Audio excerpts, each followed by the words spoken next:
Hey, sache que l'ensemble de mes projets sont disponibles sur ma boutique en ligne, le lien est dans la description, bonne vidéo à toi. Et nous voici de retour avec un nouvel épisode consacré aux classes de JDR et comment sortir du stéréotype pour chacune d'entre elles. Par contre de cette fois-ci, pas de disclaimer parce que c'est bon, j'en ai marre, et donc ça perd de temps, on va s'attaquer au rôdeur, allez-y, c'est parti. Alors dans les jeux de rôle médiéval fantastique, le rôdeur est typiquement représenté comme un survivaliste solitaire et habile, maîtrisant les arts de la chasse, du pistage et de la survie en milieu sauvage. Enfin solitaire, pas tout à fait, puisqu'il est la plupart du temps accompagné par un animal de compagnie en qui il place une confiance aveugle, généralement plus que dans les autres humains. Ce personnage combine souvent l'adresse à l'arc et la compétence à manier des armes légères comme des épées courtes ou des dagues, le tout combiné aux attaques de son cher compagnon animalier, ce qui en fait un combattant redoutable à distance comme en combat rapproché, tout en agilité et en finesse. Bon, même si généralement on ne va pas se le cacher, il tient plus du Legolas wannabe accompagné d'un animal bien cliché comme par exemple un loup. Les rôdeurs sont souvent décrits comme des protecteurs des frontières des civilisations, veillant sur les régions reculées contre les menaces de créatures maléfiques ou errantes. Ils excellent dans la navigation à travers des territoires inexplorés et dangereux, utilisant leurs compétences pour guider des alliés ou traquer des ennemis. Leur connaissance intime de la nature leur permet également de communiquer avec certains animaux, ainsi que de se déplacer à travers les forêts ou les montagnes avec une aisance quasi surnaturelle. Bon, pour résumer comme d'habitude ce stéréotype en 3 points, on a pour commencer ce côté survivaliste loup solitaire qui passe la majeure partie de son temps dans les bois à traquer des choses à tout va et qui nous revient à la civilisation qu'une fois tous les 36 du mois. Vient ensuite ce qui est le point le plus représentatif de pareille classe, et bien évidemment c'est son côté animal lover, ou du moins toujours accompagné de son animal mascotte avec qui il partage tout, absolument tout, mais genre vraiment tout quoi. Et enfin pour finir, on va parler un peu de ce côté agile tout en finesse qui colle très souvent à la peau de ce pareille classe, au-delà même bien sûr des poncifs imposés par les règles qui fait qu'on se retrouve bien trop souvent avec un stéréotype d'archer façon Legolas qui bondit partout comme dans le Seigneur des Anneaux. 3 points sur lesquels nous allons voir ce que l'on peut faire pour se détacher du stéréotype sans pour autant tout chambouler à tout va, en avant donc sans plus tarder. Alors on va commencer par ce côté un peu survivaliste, en gros qui vit principalement au milieu des bois, qu'on voit bien souvent dans les chara-design de type rôdeur. Et en effet, si on décortique un peu cet aspect du stéréotype, on se rend compte qu'il découle principalement des compétences qu'on attribue généralement ou classiquement à ce dernier, à savoir, vous savez, le pistage, la survie en territoire hostile, la connaissance de la nature, etc. Car oui, du coup, si on regroupe tout ça en un seul chara-design, la première image qui nous vient en tête, c'est celle du trappeur en peau de bête qui renifle les écorces des arbres pour traquer un chevreuil à 10 km de distance, façon Davy Crockett. Bon, en vrai, pour compléter la panoplie, vous savez, il manquerait plus que la toque en fourrure avec la queue de raton laveur là juste derrière, et puis c'est bon, quoi. Mais toutefois, il n'y a pas que ce côté trappeur qui peut ressortir de cet assemblage de compétences. En effet, vous pouvez très bien plus partir sur une idée de chasseur de primes qui utilise ces mêmes capacités que j'ai citées tantôt pour suivre ses cibles à la trace et les retrouver peu importe où elles se cachent, tout en allant piocher par-ci par-là quelques compétences sociales pour qu'il puisse assurer la prise d'informations en milieu urbain. Et dire que de ce fait, il est accompagné d'une bête dressée pour l'assister dans sa tâche, car après tout, c'est quand même plus pratique d'attraper un fugitif avec un berger du Caucase avec soi. Vous pouvez aussi, pourquoi pas, imaginer un rôdeur comme un explorateur ou un cartographe qui a pour mission d'étudier une région spécifique ou de faire des relevés topographiques. Ce qui lui demandera bien évidemment de la débrouillardise en milieu naturel afin de ne pas tout simplement se paumer, et il pourrait comme ça avoir retrouvé et apprivoisé une créature naturelle pour l'accompagner comme ça dans son périple. Ou même pourquoi pas un chasseur de reliques façon Indiana Jones qui a comme gagne-pain de retrouver des artefacts perdus d'un autre temps, ainsi mandaté par des cercles de magiciens par-ci par-là. Vous pouvez aussi en faire un éclaireur d'une armée spécialisé dans la prise d'informations discrètes au-delà des lignes adverses, qui peut d'ailleurs être encore en service au moment de la partie, ou bien avoir déserté pour une raison X ou Y. Ou encore dire que c'est un guide, une sorte de Sherpa qui peut être engagé par le groupe d'aventuriers pour les aider à s'aventurer dans une région dangereuse qu'il connaît fort heureusement comme sa poche. Enfin bref, comme vous pouvez le voir, si on ne part pas bille en tête comme ça dans la première image qui nous vient à l'esprit,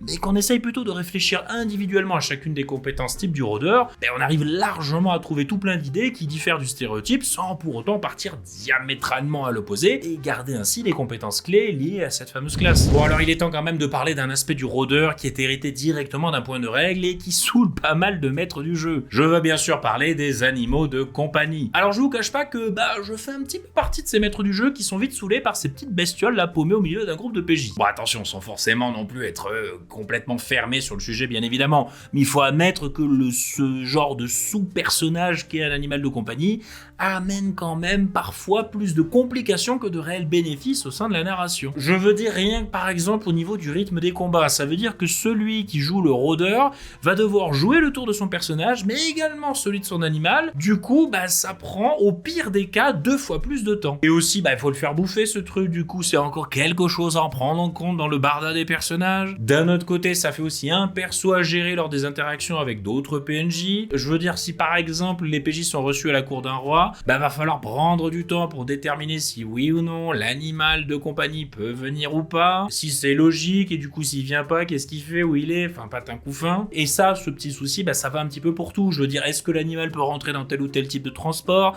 Est-ce qu'il peut venir en ville? Comment faire quand il peut pas forcément suivre le groupe sur une zone trop escarpée, etc., etc. Tant de questionnements sur lesquels on peut buter comme ça au cours de la narration, qui font qu'au final, tout ça, ça ralentit bien plus souvent l'action et le rythme de l'histoire, plus que ça ne le catalyse. Et au-delà de ça, ça fait, comme je le disais, un personnage à jouer en plus en roleplay, et la plupart du temps,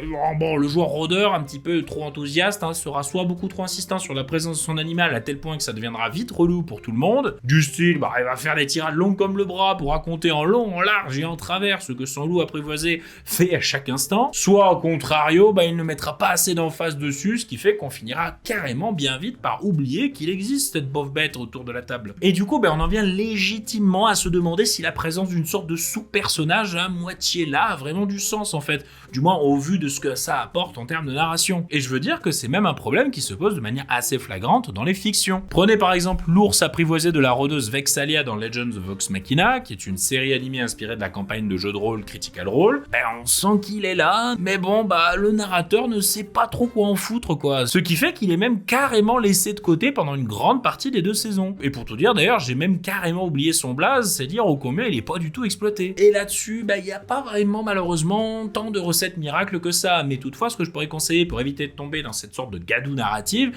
c'est de 1 en tant que joueur avoir conscience un petit peu de tout ce que je viens de dire, dans le sens où vous devez prendre la responsabilité de ne pas trop faire peser narrativement la présence de votre animal autour de la table, que ce soit dans le rythme de la partie, autant au niveau du roleplay que de la narration, et de 2, plutôt en tant que MJ cette fois-ci, ça serait de rester le plus simple possible au niveau de la gestion de cette bestiole, quitte à faire comme ça quelques mini-entorses à la logique en s'accordant tous autour de la table sur une sorte de suspension d'incrédulité sur certains points de friction narrative avec la présence d'un animal face à diverses situations. Du style, dire que oui, les vivres comprennent de quoi nourrir l'animal de compagnie du rôdeur, ou bien que celui-ci trouve à manger de lui-même en allant chasser le soir au bivouac. Ou encore dire que c'est pas grave, il peut accompagner le groupe lors d'une visite en ville ou dans un lieu important. Et pourquoi pas aussi faire en sorte d'arranger un peu ces divers points de friction narrative avec une amulette qui enferme temporairement l'animal dans un plan magique, le temps d'un transport ou d'une autre activité ou d'une rencontre, comme cela a été fait d'ailleurs dans Legends of Vox Machina, justement avec le fameux ours de Vexalia. Je ne vous dis pas non plus en tant que MJ de dire amène à tout, poser quand même quelques limites, histoire que ce soit pas non plus la foire à la saucisse ou 30 millions d'amis, mais c'est juste histoire de ne pas trop faire peser la présence d'un animal sur votre histoire, en butant comme ça sur des détails tous les 4 mètres. Et de 3, pour finir, n'hésitez pas en tant que MJ à prendre brièvement le contrôle parfois de l'animal en question lors des scènes de roleplay, juste pour lui faire adopter des comportements pas forcément attendus par le joueur. Car oui, parce que les propriétaires d'animaux dans la vraie vie pourront témoigner, c'est très rare quand même que votre animal vous obéisse au doigt et à l'œil, et qu'il en fasse parfois pas qu'à sa tête. D'ailleurs, je vous encourage à jouer au jeu vidéo The Last Guardian, qui illustre parfaitement ce point. En effet, on y joue un enfant qui rencontre une grande créature amicale surnommée Trico, qui va l'aider dans son périple. Mais ce qui rend le jeu si réaliste, c'est que même si Trico nous aide en tant que joueur pour passer les obstacles, il garde un comportement un peu inattendu propre aux animaux. Ce qui fait que par exemple, il n'est pas toujours ultra réactif à la seconde près à la moindre commande du joueur, donnant ainsi cette impression vivace de devoir agir en coopération avec une entité qui a sa volonté propre. Voilà, tout ça malgré tout, ça reste des pistes de réflexion. Gardez juste à l'esprit en tant que joueur de ne pas trop faire peser la responsabilité de votre animal de compagnie sur le groupe ou du moins encore pire sur votre MJ. Il est déjà quand même pas mal occupé, on n'a pas à se le cacher. En gros, si je devais résumer tout ça, le mot d'ordre serait le même que celui qu'ont déjà dû dire des millions de parents à leur enfant: si tu veux un animal de compagnie, c'est ta responsabilité et c'est toi qui t'en occupes. Voilà, c'est vraiment tout simple.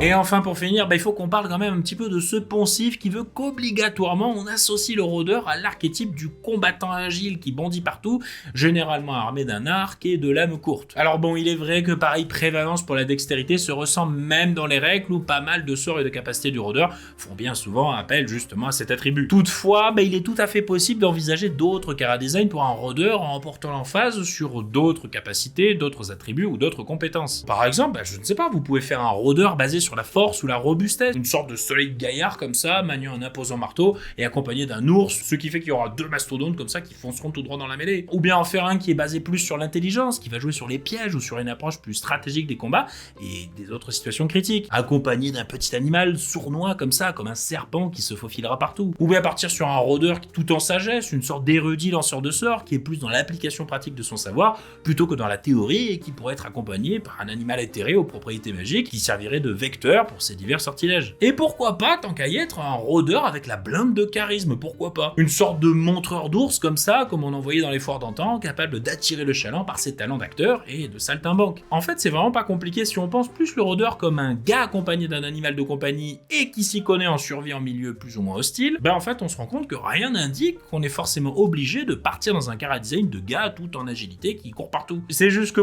forcément l'image du rôdeur qui bondit partout en tirant à l'arc est tellement imprimée dans nos cerveaux de geeks de par les multiples références dans la culture pop qu'on a forcément du mal à s'en dégager sans avoir l'impression de bouleverser la logique derrière le chara-design, alors qu'en fait c'est pas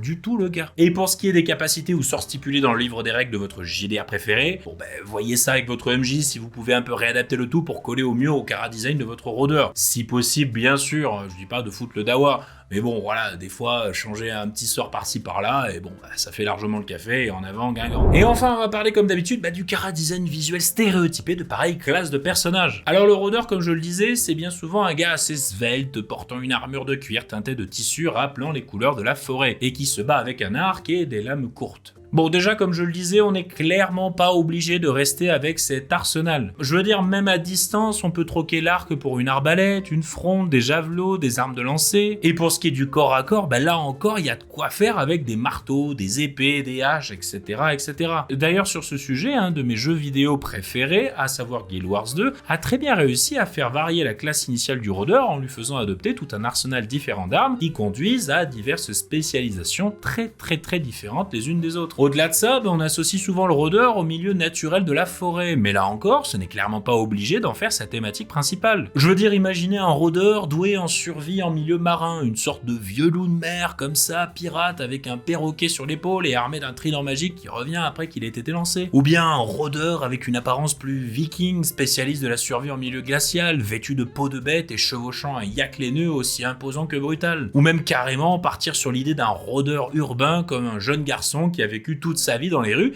et qui connaît les toits de la ville et ainsi que ses rues comme sa poche et qui a recueilli un chien qui le suit littéralement partout dans ses escapades. Enfin bref, comme vous pouvez le voir, il y a largement de quoi faire pour faire varier le chara-design d'un rôdeur, soit en changeant son arsenal, soit la thématique principale du lieu dans lequel il a appris à évoluer, et bien sûr en variant l'origine autant RP que biologique de son animal de compagnie. Car oui, dites-vous bien que ce sera toujours beaucoup plus intéressant d'avoir une vraie petite backstory de comment votre rôdeur a croisé la route de son animal et comment ils sont devenus proches. Parce que comme ça, ce qui est cool, c'est que ça rajoutera tout de même un petit peu plus de profondeur à leur relation et surtout, ça vous aidera à lui donner un petit peu plus de présence logique et sympathique au sein du groupe. Quoi qu'il en soit, dites-vous juste que vous pouvez largement laisser libre cours à votre imagination sur le sujet pour vous éloigner du rôdeur forestier à l'arc. Du moment que vous gardez le concept de survivaliste et le fait qu'il soit accompagné par un animal,